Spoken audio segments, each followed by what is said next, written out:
ओम शांति। आज हम अव्यक्त बाप दादा के 14 जनवरी 1985 को चले हुए मधुर महावाक्यों पर मनन और चिंतन करेंगे। मुरली का विषय है शुभ चिंतक बनने का आधार, स्वचिंतन और शुभ चिंतन। आज बाप दादा चारों ओर के विशेष बच्चों को देख रहे हैं।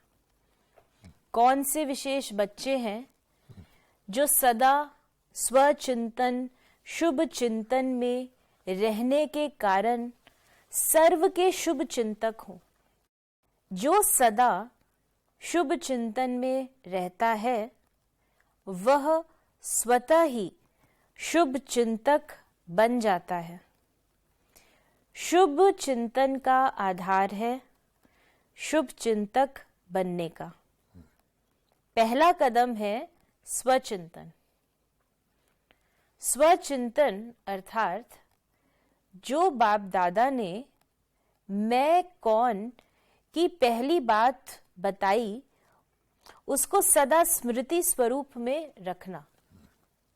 जैसे बाप और दादा जो है जैसा है वैसा उसको जानना ही यथार्थ जानना है और दोनों को जानना ही जानना है।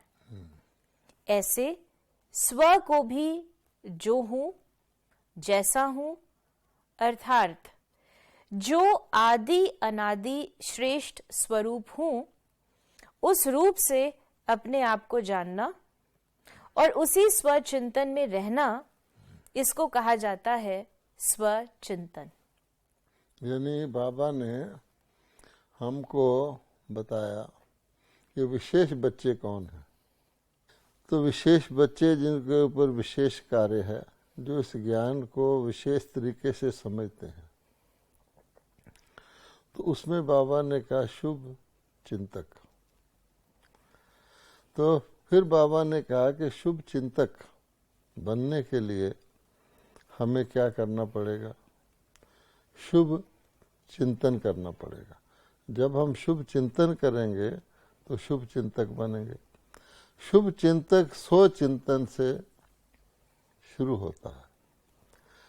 शुभ चिंतन स्वचिंतन से शुरू होता है। अब स्वचिंतन क्या है?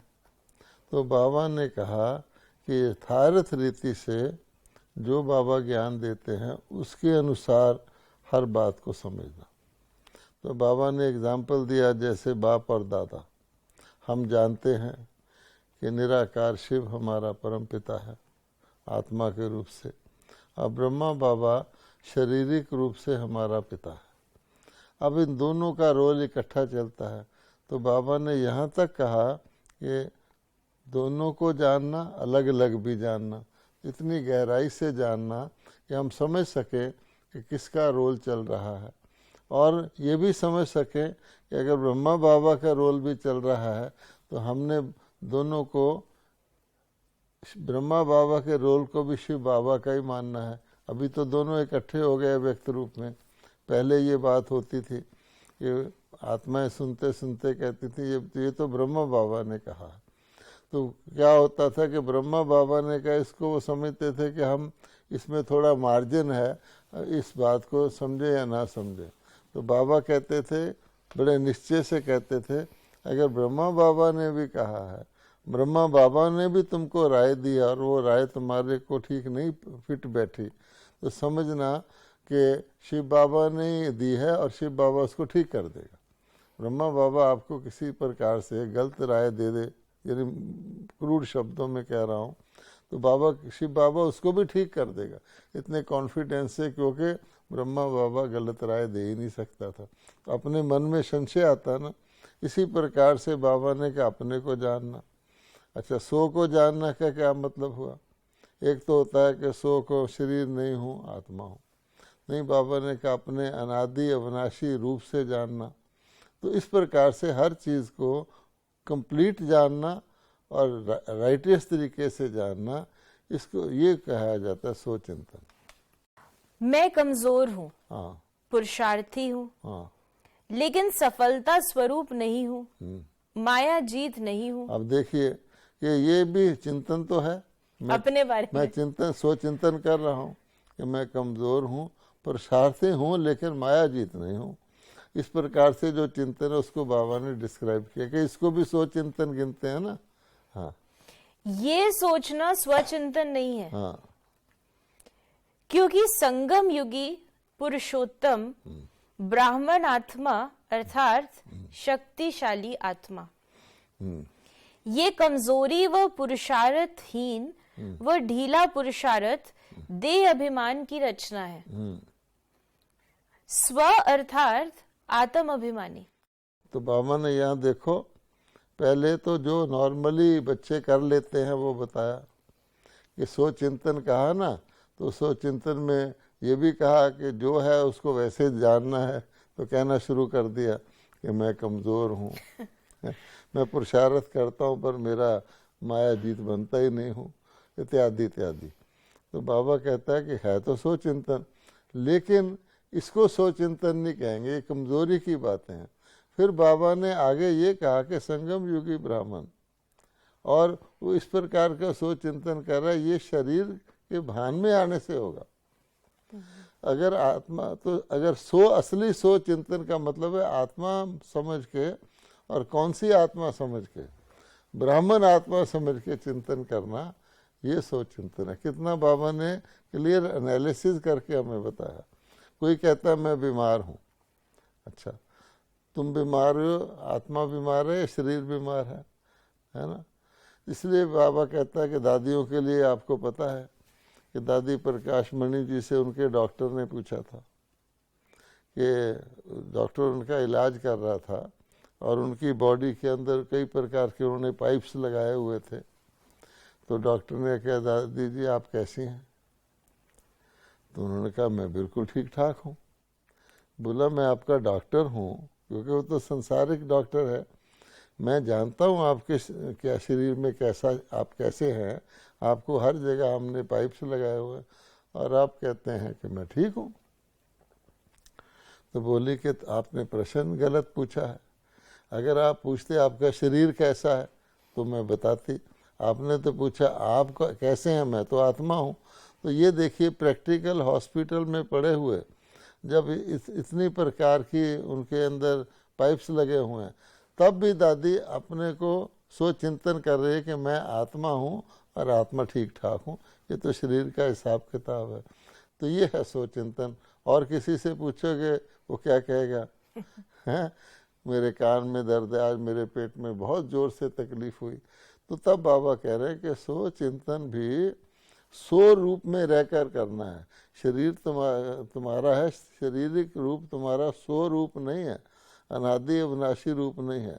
और रूप भी रूप हमारा कलयुग में और प्रकार का होता है, द्वापर में और प्रकार का होता है, सतयुग में और संगम वाला स्वरूप जो प्रैक्टिकल है, ब्राह्मण स्वरूप आत्मा का धारण करके। तो ब्राह्मण के पीछे तो बहुत सारी शक्तियां हैं, अपनी भी शक्तियां हैं, बाबा की भी शक्ति है, श्रेष्ठ ब्राह्मण है। तो बाबा कहते हैं वो चिंतन है, ब्राह्मण मान के, और पहले तो आत्मा मान के, शरीर मान के नहीं, फिर आत्मा भी कौन सी श्रेष्ठ ब्राह्मण आत्मा मान के। बाप दादा की प्रेजेंटली बाप दादा हमारे साथ है, उसको साथ रख के आप चिंतन करेंगे तो आपको कोई कमजोरी या मुश्किल लगेगी। ये बात यानी जो कुछ भी अपने अंदर जो डाउट्स आते हैं, जो वीकनेसेस बाबा ने बताई, ये वास्तव में देह अभिमान से उत्पन्न हो रहा है, और वास्तविक रीति से हम स्वचिंतन कर ही नहीं रहे हैं। क्योंकि ज्ञान क्या कहता है, ज्ञान भी ये कहता है कि तुम तो तुम आत्मा हो, और आत्मा भी कौन सी हो, और तुम्हारे लिए कल्याणकारी चिंतन कौन सा है।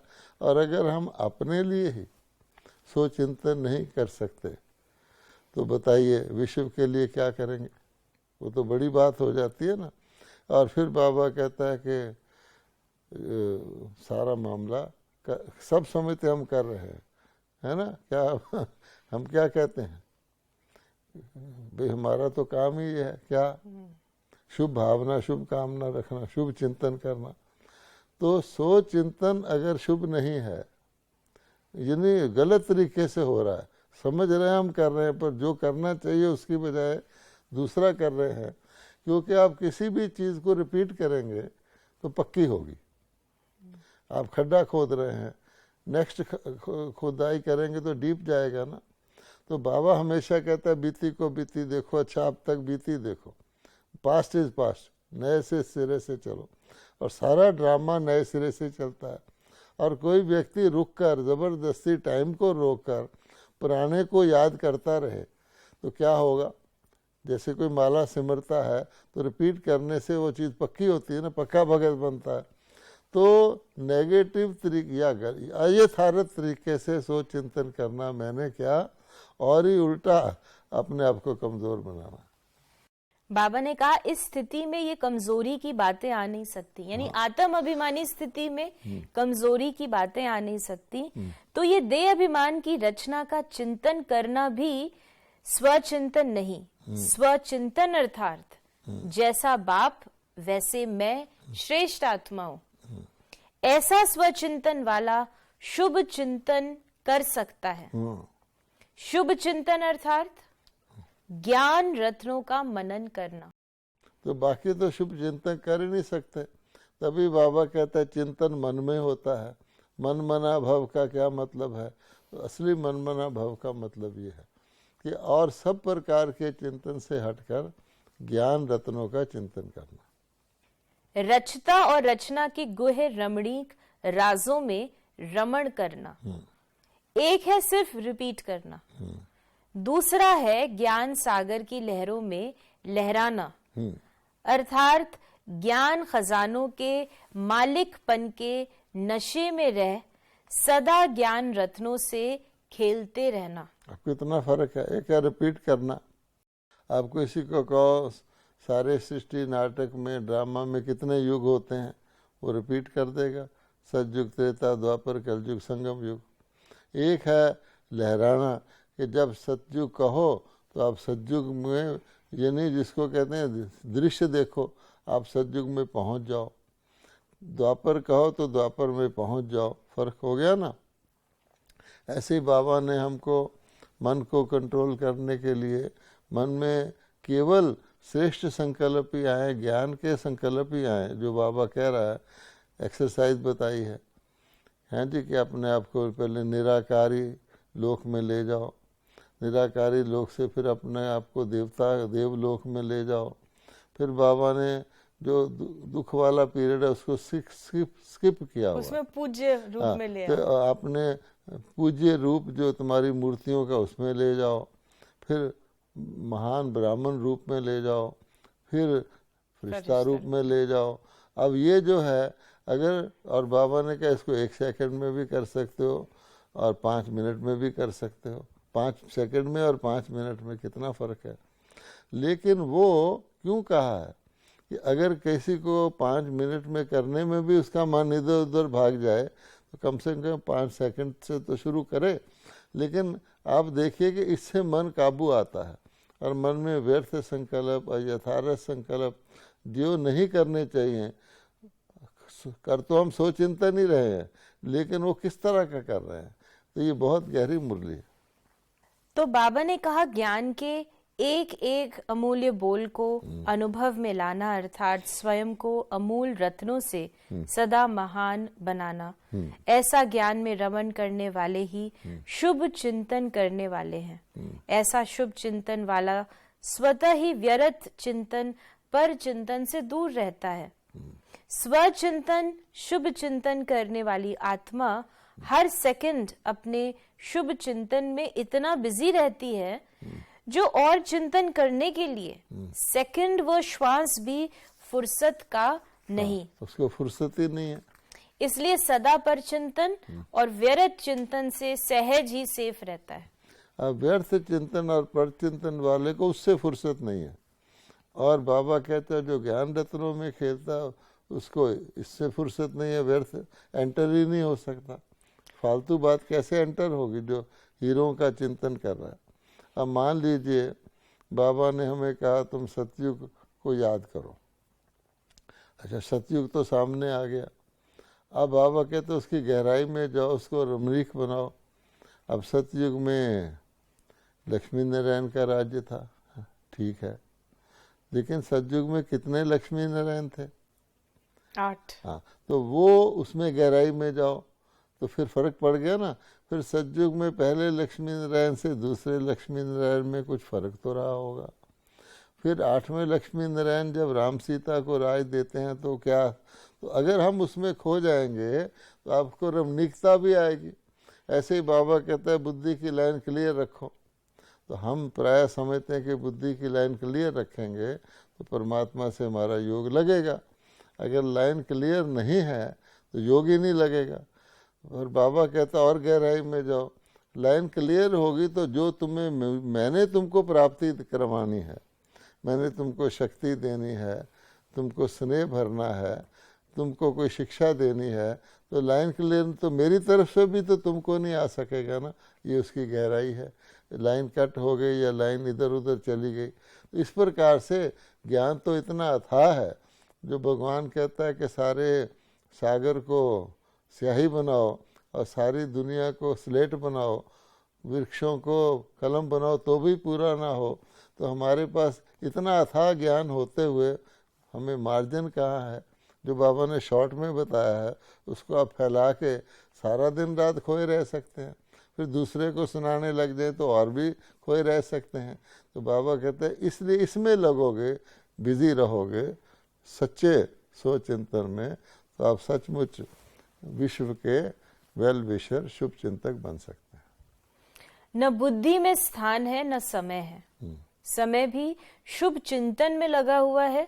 बुद्धि सदा ज्ञान रत्नों से अर्थात शुभ संकल्पों से संपन्न अर्थात भरपूर है। दूसरा कोई संकल्प आने की मार्जिन ही नहीं। इसको कहा जाता है शुभ चिंतन करने वाला। क्योंकि जो हम अपने लिए करेंगे वही तो विश्व के लिए करेंगे, जो हमारे अंदर होगा वही बाहर आएगा ना। अगर हम अपने लिए व्यर्थ चिंतन करते हैं तो फिर दूसरों के साथ व्यवहार में आते हुए भी, किसी से ज्ञान सुनते सुनाते हुए भी, या अकेले बैठे हुए विश्व के लिए क्या चिंतन चलेगा हमारा? तो फिर वो व्यर्थ और अयथार्थ ही चलेगा ना। तो ये फाउंडेशन बाबा ने बताई है। हर ज्ञान के बोल के राज में जाने वाला, सिर्फ सास के मजे में रहने वाला नहीं, साज अर्थात बोल के राज में जाने वाला। जैसे स्थूल साज भी सुनने में बहुत अच्छे लगते हैं ना, ऐसे ज्ञान मुरली का साज अच्छा बहुत लगता है, लेकिन साज के साथ साथ राज समझने वाले ज्ञान खजाने के रत्नों के मालिक बन मनन करने में मगन रहते हैं। अब हम ये मुरली मंथन क्यों करते हैं? कि बाबा के उन्हीं ज्ञान रत्नों को से जब हम एक प्रकार से खेलते हैं तो उसमें से कुछ नई बात निकल आती है। तो बाबा ने कहा है कि ये जो है, जो राज को जानता है वो सदा राजी रहता है। बाबा ने स्लोगन, अगर हम किसी भी कारण से नाराज हैं तो इसका मतलब क्या है कि हम राज को नहीं जानते। दूसरे शब्दों में बाबा ने ये भी कहा हुआ है, जो गहराई में जाता है वो घबराता नहीं है, और या जो डेप्थ में जाता है वो डिस्टर्ब नहीं होता।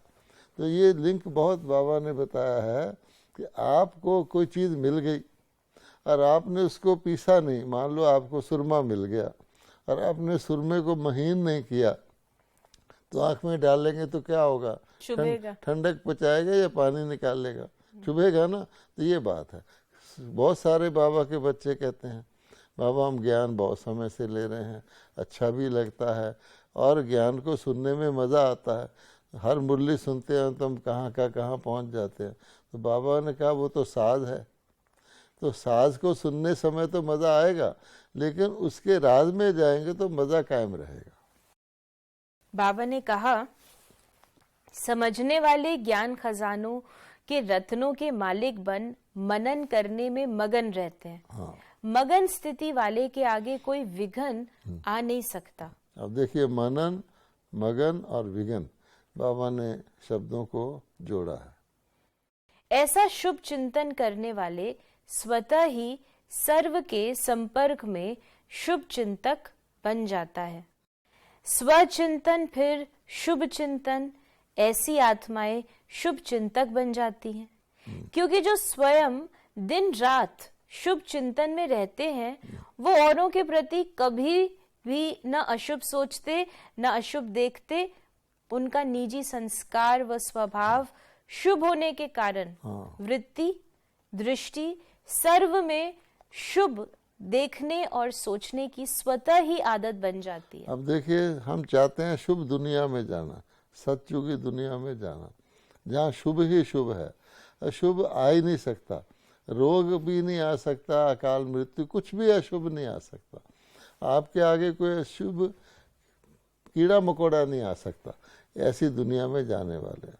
अब बाबा ने कहा कि अशुभ अविद्या हो जाती है अशुभ से, तो बाबा कहते हैं कि अगर हम मोटे रूप से, तो बाबा ने हमें कह दिया कि सृष्टि ड्रामा में जो हुआ अच्छा हुआ, जो हो रहा है वो अच्छा हो रहा है, जो होगा उससे भी अच्छा होगा। इससे ज़्यादा तो नटशल में कोई भविष्यवाणी नहीं कर सकता, भगवान ने करी। अब हम उसको अपने जीवन में लाने के वक़्त उसको मिसअंडरस्टैंड कर लेते हैं, ये अच्छा कैसे है। अब बाबा कहते हैं, मैंने कहा अब नाटक की डेप्थ में जाओ, उसकी महीनता में जाओ, तो आप कहेंगे कि अच्छा है। कोई व्यक्ति प्लेन में जाना चाहता है, उसके पास टिकट भी है और उसका प्लेन मिस हो जाता है, अच्छा, तो उसको कोई वो ज्ञान याद आए कि जो हुआ अच्छा हुआ, जो होगा उससे अच्छा होगा। वो कहेगा ये क्या अच्छा हुआ, मेरा तो प्लेन मिस हो गया, आगे मेरे सारे प्रोग्राम कैंसिल हो गए। आगे जाके प्लेन क्रैश हो जाता है, तो फिर सोचता है कि बहुत अच्छा हुआ, मैं तो बच गया। अब बाबा कहता है कि वो ना जानने के कारण भविष्य को जब तुमको बता दिया कि ड्रामा में जो होगा अच्छा ही होगा, संगम पर तो खास तौर पे होगा क्योंकि तुम सीढ़ी चढ़ रहे हो, तो फिर उसको मनन चिंतन ना करने के कारण शुभ में अशुभ देखते हैं। किसी को आपके साथ कमरे में सुला दिया, आप सोचते हैं कि वो ड्रामा को नहीं जानते हैं, वो किसी प्रकार का आपको डिस्टर्बेंस कॉज करता है, तो आप समझते हैं देखो ये कोई शुभ है, मेरी तो शांति भंग कर दी, मेरा तो अमृत वेला ही लेट करवा दिया इसने, बाथरूम में बैठा रहा। लेकिन अब बाबा कहता है तुम्हारे कर्मों का हिसाब चुकतू होना, तुम हॉस्पिटल में जाकर चुकतू करो, उसकी बजाय अपने कमरे में कर रहे हो, तो अच्छा है कि नहीं अच्छा है। इसलिए बाबा कहते हैं कि शुभ चिंतन करने से, स्वचिंतन शुभ करने से तब आप शुभ चिंतन में आएंगे और फिर ऐसी स्टेज होगी जो हर चीज में शुभ ही शुभ देखेंगे, तब आप शुभ चिंतक बन सकते हैं। इसलिए हरेक के प्रति शुभ चिंतक रहता है। किसी भी आत्मा का कमजोर संस्कार देखते हुए भी उस आत्मा के प्रति अशुभ व व्यर्थ नहीं सोचेंगे कि ये तो ऐसा ही है, लेकिन ऐसी कमजोर आत्मा को सदा उमंग उल्लास के पंख दे शक्तिशाली बनाए ऊंचा उड़ाएंगे। यह शुभ चिंतक का प्रैक्टिकल फॉर्म। सदा उस आत्मा के प्रति शुभ भावना शुभ कामना द्वारा सहयोगी बनेंगे। शुभ चिंतक अर्थात ना उम्मीदवार को उम्मीदवार बनाने वाले। शुभ चिंतक के खजाने से कमजोर को भी भरपूर कर आगे बढ़ाएगा। ये नहीं सोचेगा इसमें तो ज्ञान है ही नहीं, ये ज्ञान के पात्र नहीं, ये ज्ञान में चल नहीं सकते। शुभ चिंतक बाप दादा द्वारा ली हुई शक्तियों के सहारे की टांग दे लंगड़े को भी चलाने के निमित्त बन जाएंगे। अब देखिए, बाबा कहता है कि आप सोचते हैं कि नहीं, कभी कोई ऐसा व्यक्ति आ जाता है, आप कहते हैं ये इसको तो भगवान भी ठीक नहीं कर सकता। कहते हैं ना ब्रह्मा जी भी आ जाएं तो वो नहीं सुनेंगे। इतने साल इसको हो गए। अब बाबा कहता है उस वक्त तुम्हारा ज्ञान कहाँ है, भगवान ने इसको चुना है, ठीक है, भगवान की सिलेक्शन तो गलत नहीं हो सकती। भगवान को त्रेता युग के दास दासियां भी चाहिए, करनी घोर भी चाहिए, वहाँ शमशान घाट संभालने वाले भी चाहिए। अब आप उसमें क्वेश्चन कर रहे हैं तो आप ड्रामा को गलत समझ रहे हैं, अब परमात्मा के अंदर भी डाउट कर रहे हैं एक प्रकार से। तब बाबा कहता है कि शुभ चिंतक, तो बाबा कहता है ये विनाशकारी शस्त्र बनाने वाले जो सारी दुनिया के विनाश के लिए इतने आणविक शस्त्र बना रहे हैं, ये मिलावट करने वाले, ये पोल्यूशन पैदा करने वाले, बाबा कहते हैं ये सब अच्छा काम कर रहे हैं, क्योंकि ये सब कुछ होगा, अज्ञान फैलाने वाले होगा तो लोगों की, कुंभकर्णों की आँख खुलेगी, वो जागेंगे, तब तो वो ज्ञान लेंगे। अगर अंधेरा बढ़ेगा तभी तो रोशनी की वैल्यू होगी। तो हम देख भी रहे हैं कि वर्षों से पहले लोग ब्रह्मा कुमारी के नाम सुन के हंसते थे, अब वो बहुत सीरियसली लेते कि नहीं हम तो धोखा खा गए। अपने घरों की बच्चियां जिन्होंने दी थी वो आज बड़े प्राउड फील करते हैं कि तो अच्छे रास्ते लग गए। तब बाबा कहता है कि उस चीज़ को कम से कम इतना तो मान लें कि भगवान जो हमें बता रहा है वो ठीक है, हमें अंडरस्टैंडिंग करके उसको समझना है। तो अगर ये भी नहीं करेंगे तो शुभ चिंतक, बाबा ने कहा सारा सालों साल चिंतन कर रहे हैं पर वो शुभ कहाँ तक है, अपना ही शुभ नहीं सोच रहे। तब हमेशा कहते हैं self transformation leads to world transformation. बाबा ने कहा शुभ चिंतक आत्मा अपनी शुभ चिंतक स्थिति द्वारा दिल शिकस्त आत्मा को दिल खुश मिठाई द्वारा उनको भी तंदुरुस्त बनाएगी। दिल खुश मिठाई खाते हो ना, तो दूसरे को खिलानी भी आती है ना। शुभ चिंतक आत्मा किसी की कमजोरी जानते हुए भी उस आत्मा की कमजोरी भुलाकर अपनी विशेषता की शक्ति की समर्थी दिलाते हुए उसको भी समर्थ बना देंगे। बाबा भी तो हमारे साथ यही करता है। अगर बाबा ब्राह्मणों की कमजोरियां देखना शुरू कर दे या कोई धोबी अपने धोबी घाट पे आने वाले कपड़ों को मैला देखना शुरू कर दे तो धोबी काहे का हुआ। तो बाबा ने कहा किसी के प्रति घृणा दृष्टि नहीं, सदा गिरी हुई आत्मा को ऊंचा उड़ाने की दृष्टि होगी। सिर्फ स्वयं शुभ चिंतक में रहना व शक्तिशाली आत्मा बनना ये भी फर्स्ट स्टेज नहीं। बाबा कहते हैं इसको भी शुभ चिंतक नहीं कहेंगे। ये बड़ी इंपॉर्टेंट बाबा ने जो बात बताई कि जो हम अपने लिए ही केवल सोचते हैं, अपनी स्थिति को ठीक करने के लिए, अपने प्रति शक्तिशाली, बाबा कहते हैं ये भी शुभ चिंतक की फर्स्ट स्टेज नहीं। ये तो हम अपना खड्डा भर रहे हैं ना, तो इसलिए बाबा कहते हैं ये तो तुम्हारे ऊपर टाइम, एनर्जी, मनी, ज्ञान जा रहा है। तो शुभ चिंतक मैंने दूसरे के लिए, वेल विशर, लेकिन अगर अपना नहीं होगा तो दूसरे का नहीं हो सकता। शुभ चिंतक अर्थात अपने खजानों को मनसा द्वारा, वाचा द्वारा, अपने रूहानी संबंध संपर्क द्वारा अन्य आत्माओं प्रति सेवा में लगाना। अब देखिए अगर और गहराई से देखें, कोई ब्रह्मा कुमार या कुमारी अपने ही केंद्र का शुभ चिंतक है या अपने जोन का शुभ चिंतक है तो तब भी बाबा कहते हैं कि पूरा शुभ विश्व का शुभ चिंतक तो नहीं हुआ। तो सारे विश्व में वहाँ सारा विश्व सतो प्रधान होगा, प्रकृति सतो प्रधान होगी। तो मैं कहूँ कि भारत के ही वनस्पति सतो प्रधान हो जाए, भारत के ही जानवर जो हैं वो शेर, गाय, घाट जल पीने लग जाए, मेरे सिर्फ एरिया के ही रहे, मेरी एरिया के हो जाए तो वो तो लिमिटेड हो गया ना। तब बाबा फिर कहता है वैश्विक दृष्टिकोण भी रखो। शुभ चिंतक बने हो, बाबा ने पूछा। सदा वृत्ति शुभ, दृष्टि शुभ, तो सृष्टि भी श्रेष्ठ ब्राह्मणों की शुभ दिखाई देगी। अच्छा, ये हो सकता है कि आप किसी शुभ चिंतक हैं लेकिन किसी के ज्यादा शुभ चिंतक हैं, किसी के कम, उसको शुभ चिंतक कहेंगे? वो भी बायस्ड हो गया है ना। यानी अगर उसके कम है तो कहीं ना कहीं उसके लिए घृणा भाव या कोई ऐसा भाव है, तभी कमी हुई होगी। और यस, आप सिर्फ एक दो के ही इतने शुभ चिंतक हैं कि अपना सारा शुभ चिंतन उन्हीं में लगा रहे हैं, तो इसका मतलब बाकियों को उससे डिप्राइव कर रहे हैं।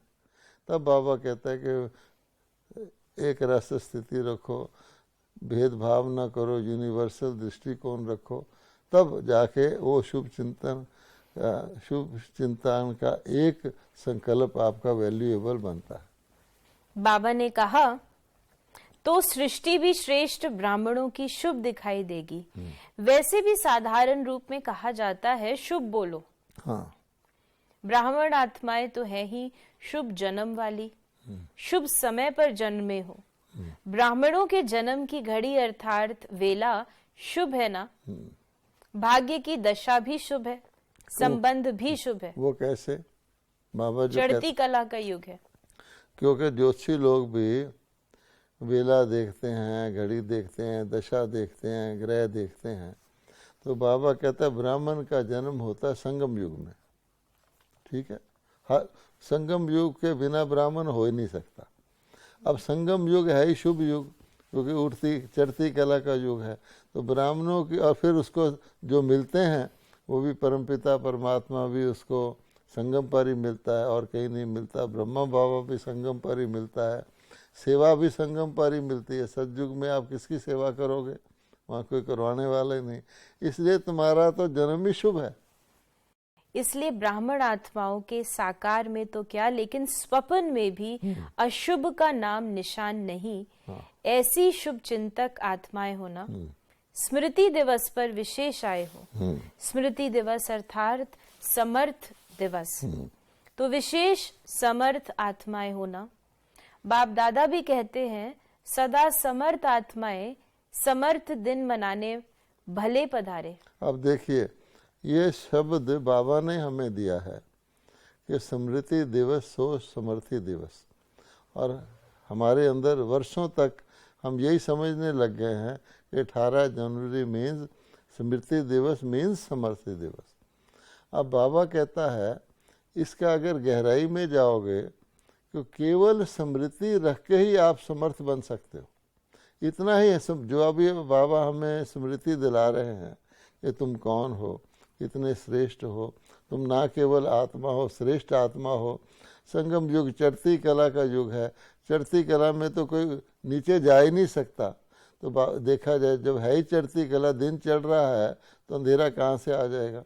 लेकिन तुम खुद बॉडी कॉन्शियस होकर सारी विस्मृति करके, यानी जब तक एक भी स्मृति रह जाए तो डूबते को तिनके का सारा, तो भी व्यक्ति गिरेगा नहीं। लेकिन सब स्मृतियों से विस्मृति करके अपने को देह भान में लाकर श्रेष्ठ से साधारण मानकर जो संकल्प कर रहे हैं, अपनी क्या करते हैं, चढ़ती कला को कम कर रहे हैं और कुछ नहीं। नीचे तो जा ही नहीं सकते, लेकिन चढ़ती कला को कम कर रहे हैं, अर्थात अपनी प्रारब्ध को घटा रहे हैं। यानी जितना जितना यहाँ कम चढ़ाई करेंगे उतनी उतनी सतयुग की प्रारब्ध कम होती जाएगी। तो फिर बाबा ने कहा कि सिर्फ सुनने वाले हैं, वो भी तो आएंगे ना, त्रेता तक आएंगे। अच्छा, कहीं समाने वाले हैं तो जो हुआ खुद ही यूज कर लेते हैं, तो वो बाबा कहता है वो भी कोई कमाई नहीं है। लेकिन जो स्वरूप बन के लगातार हर वक्त देने वाले हैं, शुभ ही शुभ हैं, अशुभ उनको दिखाई नहीं देता, तो वो फिर चेंज उसमें आएंगे। बाबा ने कहा तो विशेष समर्थ आत्माएं होना। बाप दादा भी कहते हैं सदा समर्थ आत्माएं समर्थ दिन मनाने भले पधारे। समर्थ बाप दादा समर्थ बच्चों का सदा स्वागत करते हैं। समझा?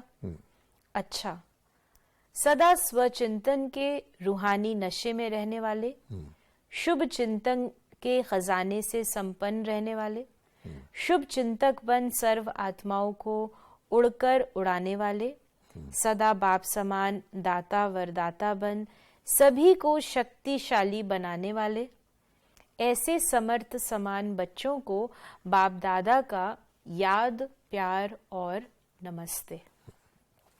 फिर बाबा की पार्टियों के साथ मुलाकात। बाबा माताओं के ग्रुप से मिलते हुए बोले, माताएं सदा अपना श्रेष्ठ भाग्य देख हर्षित रहती हो ना। चरणों की दासी से सिर के ताज बन गई, ये खुशी सदा रहती है। कभी खुशी का खजाना चोरी तो नहीं हो जाता है। माया चोरी करने में होशियार है। अगर सदा बहादुर हैं, होशियार हैं, तो माया कुछ नहीं कर सकती और ही दासी बन जाएगी, दुश्मन सेवाधारी बन जाएगी। तो ऐसे माया जीत हो। बाप की याद है अर्थात सदा संग में रहने वाले हैं। बाबा कभी मुरली में एग्जाम्पल देता है कि आपका कोई सामना करने आए और आपसे हार जाए तो उसको जेल में डाल देते हैं कि नहीं। दो राजा हैं, आपस में युद्ध करते हैं, जो राजा हार जाता है वो जेल में पड़ जाता, आया था जीतने अब हो गया कैदी। तो बाबा कहते इसी प्रकार से माया जो है वो आपको धोखा देने की कोशिश करेगी, लेकिन अगर आप माया के धोखे में ना आकर उसको जीत लो तो आपकी सेवा करेगी। जितने भी विकार हैं वो आपकी सेवा करेंगे। इसका बाबा ने एग्जाम्पल बताया कि सांप की शैया बन रही है, आप सांप के ऊपर नाच रहे हैं, अर्थात वो सेवाधारी बन गया। और यहाँ तक दिखाते हैं कि सांप ने नदी पार कर रहा था वो बच्चा, उसके सिर पर बारिश आ गई, छाया करी, तो सेवाधारी बन गया नहीं दुश्मन। ये बाबा कहते हैं माया आपकी सेवा करेगी। तो बाबा ने कहा रूहानी रंग लगा हुआ है, बाप का संग नहीं तो रूहानी रंग नहीं। तो सभी बाप के संग के रंग में रंगे हुए नष्टो मोहा हो, या थोड़ा थोड़ा मोह है, बच्चों में नहीं होगा लेकिन पोतरे धोतरे में होगा। अब बाबा को पता है कि माताओं में मोह होता है, तो बाबा उनको एग्जाम्पल दे रहे हैं कि कुछ मोह को जीत भी लिया तो कहेंगे पोतरा बड़ा प्यारा, नया नया पोतरा लाओ, मैं पोतरा तुम्हें खिलाऊं। हमने बहुत देखे हैं कि अपने इमीडिएट परिवार से मोह घट गया है, लेकिन जो नेक्स्ट जनरेशन आती है ना कोमल कोमल, उससे बहुत वो उनका मोह हो जाता है। बाबा ने कहा बच्चों की सेवा पूरी हुई, दूसरों की सेवा शुरू हुई। हाँ। कम नहीं होती, एक के पीछे एक लाइन लग जाती है, तो इससे बंधन मुक्त हो। माताओं की कितनी श्रेष्ठ प्राप्ति हो गई, जो बिल्कुल हाथ खाली बन गई थी वो अभी माला माल हो गई। सब कुछ गवाया, अभी फिर से बाप द्वारा सर्व खजाने प्राप्त कर लिए, तो माताएं क्या बन गई?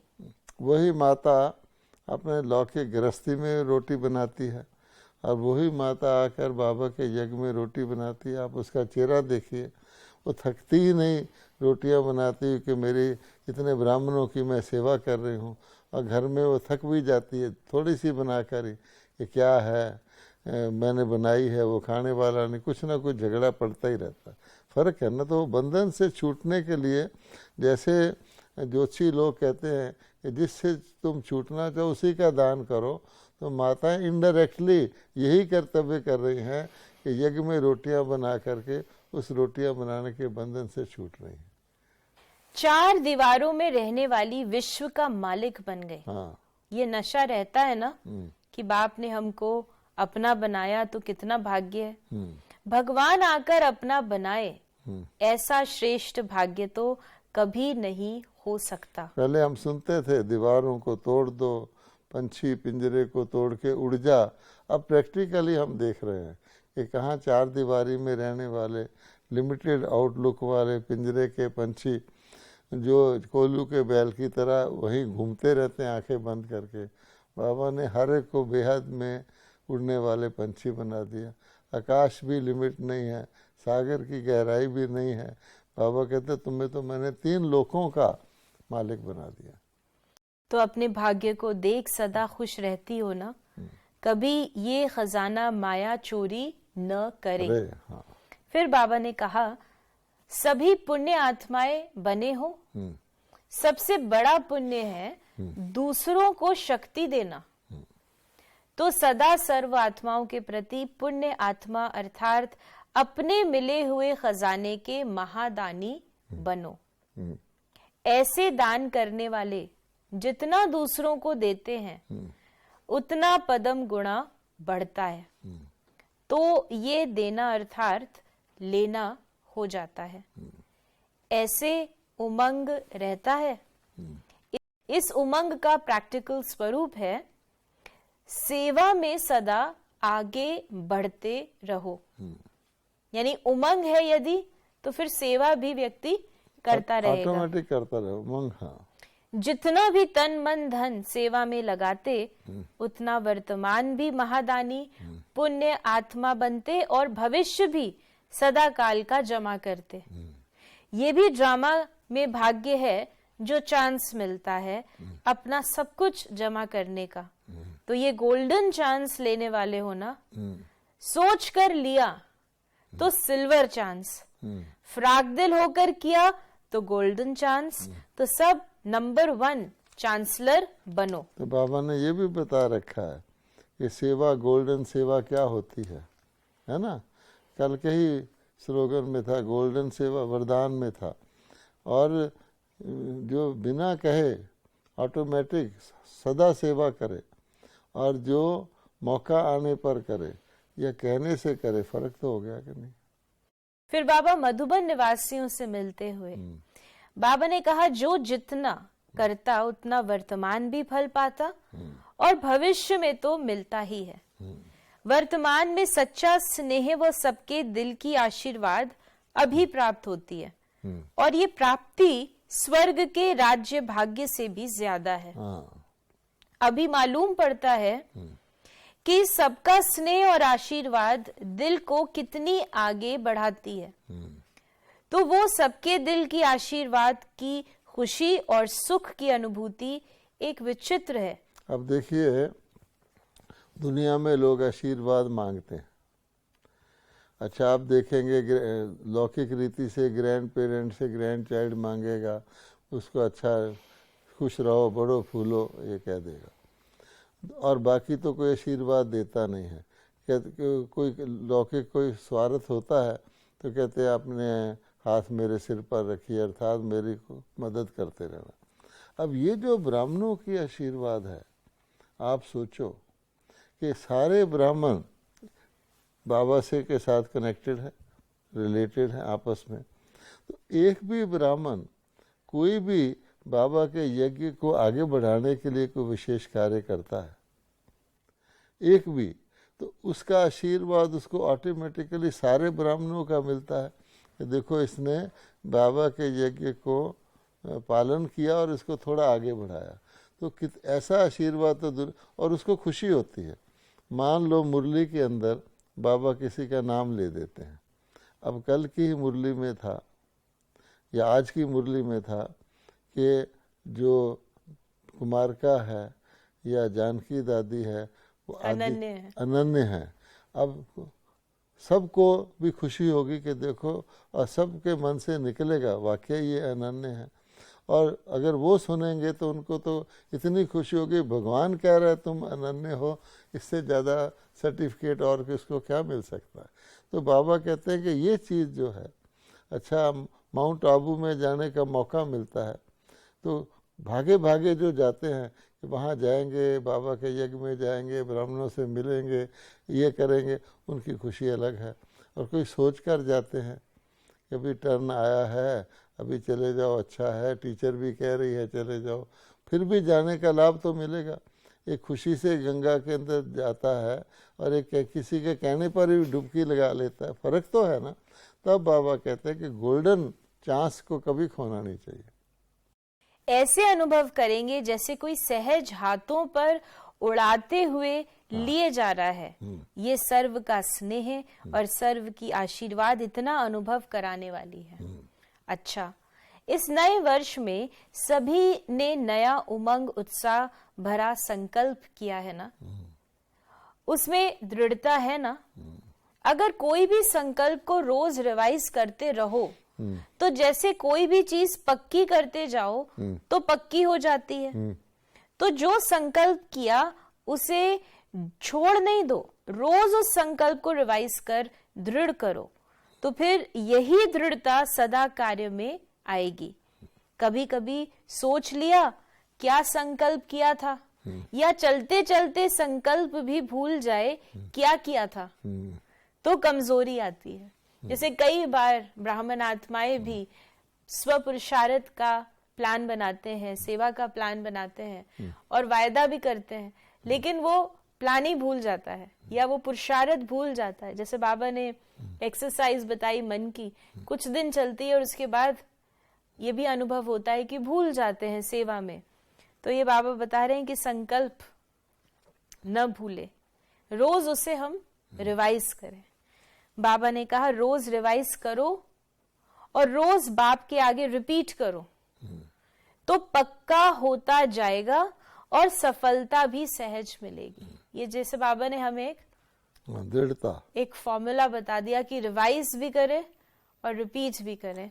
भक्ति मार्ग में भी तो संकल्प को करते हैं ना, और उसके बाद प्रतिज्ञा भी करते हैं। और भीष्म प्रतिज्ञा बड़ी प्रसिद्ध है कि बड़ी पक्की प्रतिज्ञा, प्राण चले जाएं प्रतिज्ञा ना जाए। तो बाबा कहता है कि ऐसा तब होगा अगर आप उसको रोज अपने साथ रिपीट करोगे, बाबा के आगे रखोगे, तो पक्की हो जाएगी। तो ये थे बाप दादा के आज के महावाक्यों पर मनन और चिंतन, जिसमें बाबा ने हमें विशेष शुभ चिंतक बनने का आधार बताया। स्वचिंतन, शुभ चिंतन। और स्वचिंतन बाबा ने बताया उसकी उत्पत्ति आत्म अभिमानी स्वरूप से होती है। जब हम बाबा ने जो हमको पहली पहेली कि मैं कौन हूँ उसके चिंतन में रहते हैं, मैं आत्मा हूँ, आत्म अभिमानी रूप में रहते हैं, यही हमारे शुभ चिंतन की स्टेज है। स्व चिंतन का पहला कदम है। ओम शांति।